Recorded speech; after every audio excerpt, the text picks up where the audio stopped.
Write interesting titles that summarize the content and capture the attention of the reader, because it's the first thing he's going to read about the article. Write a few about the article and insert more information than the ones present in the title. The reader has to get the main topics from the article in the summary without reading the whole section. This is the proper article, where you have to describe exhaustively the topic. Write examples and references and express your ideas. Insert images that must be copyright-free. Using bullet points will help you visualize the main points of a determined topic.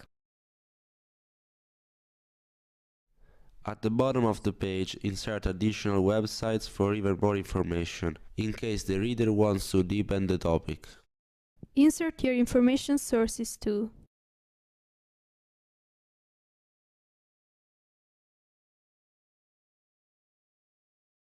There are 6 main elements the user will see and that you need to make sure that you are across. The first thing is knowing the user and the business needs. The second thing is the structure of the website. That is usually a tree structure. That means that there will be labels representing a section. And in each section there will be other labels for other related sections. The third is interaction design. That means the wireframe that goes across every part of the website is not a separate feature and is strictly related to the information architecture and the content. The next step in visual design is the aesthetic appeal, which is the use of colors and the typography of the website. For example, using bright colors makes your website more attractive. The brand is quite essential, because we want to communicate the personality of the website. We need to define it in the content, and we need to put it in the visual design. What's the difference between reading online and read on print? A printed document could be a book, a magazine or a newspaper. The readers are probably relaxed and want to read the article from front to back. They don't have to rely on a power source, and their eyes aren't fatigued. A web article could only be read on a device that probably needs a power source. Also, the reader gets a bit fatigued with their eyes because of the backlights. The first question we need to ask is, how do online readers really read?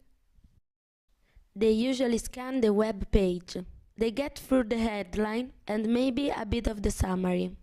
Then they go down the page and see if there's anything that catches their attention or their interest. People online like to snack pieces of information. Sometimes they are a bit impatient, so they just want to know the next thing. Who are your readers?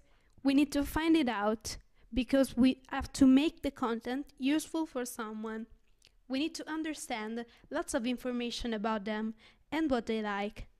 We have to know their daily life. What do they want to get out of your website?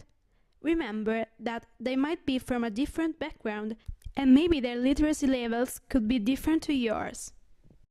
Another thing to think of is access issues. We need to identify that so that we can design better for it. Maybe there's a barrier to accessing your content. I suggest you to think of some personas with different lives, passions and goals.